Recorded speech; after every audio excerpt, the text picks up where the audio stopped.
Hi mga ka-bakers! Kumusta kayo? Ngayon naman ay gagawa tayo ng ube kutsinta. Handa na ba kayo? Ang mga kailangan ay cassava flour 1 cup, all-purpose flour 1 cup, white sugar 1 cup, fresh milk 1 cup, tubig 1 and 1/2 cup, lehiya 1 teaspoon, ube flavor 2 teaspoon, at ube food color na 1/4 teaspoon. Ilagay na natin ang tubig, fresh milk, asukal, all-purpose flour, cassava flour. Haluin muna natin ito ng kaunti at ilagay na natin ang ube flavor at food color.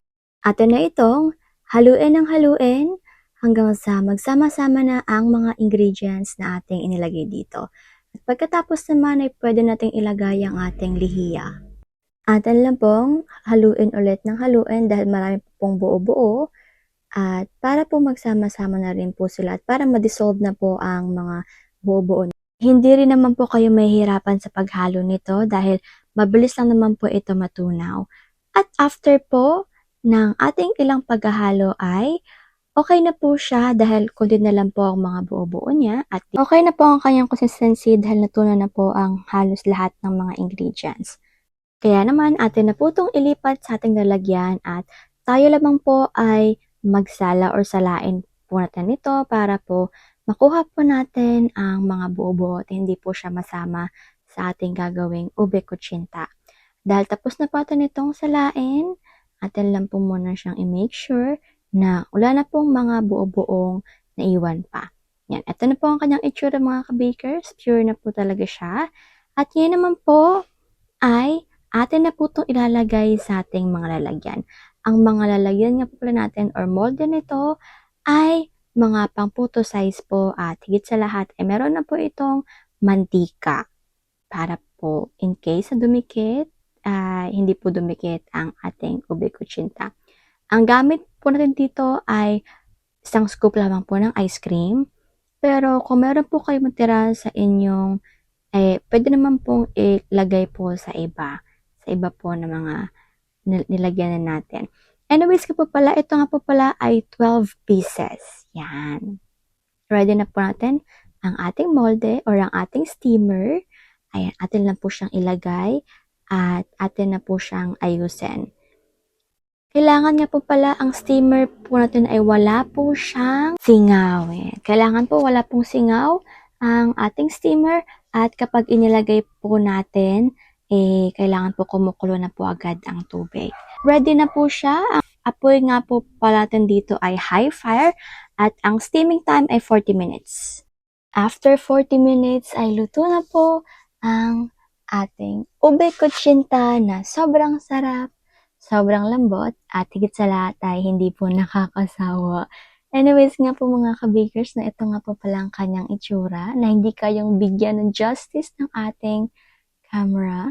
Ayan, yan na po ang kanyang, meron na po itong cheese at saka po caramel sauce. Yan, lagyan na po natin siya. At natatakam na po ba tayo mga ka-bakers? Dahil ako natatakam na naman po ulit. Sobrang sarap po talaga nito at alam na alam kong kayang-kaya niyo po itong gawin. Lalo na po sa mga momshies natin ng mga ka-bakers. Kayang-kaya niyo po ito. Kaya naman, gawin niyo na rin ha.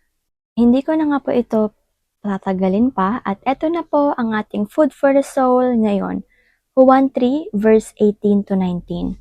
Hindi hinahatulan ng parusa ang sumasampalataya sa anak, ngunit hinahatulan na ang hindi sumasampalataya sapagkat hindi siya sumampalataya sa kaisa-isang anak ng Diyos. Ganito ang paghatol ng Diyos. Naparito sa sanlibutan ang ilaw, ngunit inibig pa ng mga tao ang dilim kaysa liwanag, sapagkat masasama ang kanilang mga gawa. Amen mga ka-bakers, ito na po ang tamang oras para masabi natin sa kanila ang kabutihan ng Panginoong Diyos at ang kanyang pagliligtas na libreng-libre lang at walang bayad. Ang dapat lamang na gawin ay tayo ay magsisi sa ating mga kasalanan at tanggapin siya bilang ating Panginoon at Kristo. Siya ang ating tagapagligtas. Kaya naman mga ka-bakers, kung gusto po natin siyang mas makilala pa, ay buksan po natin ang ating Biblia ang salita ng Diyos na nagpapatunay kung gaano niya tayo kamahal at kung gaano siya kalapit sa atin. Amen? Kaya naman po hanggang dito na lang po muna ako. Paalam muna, take care, at higit sa lahat ay God bless. Ikaw na nakikinig nito, oo, mahal na mahal ka ng Panginoon. Jesus Christ is Lord.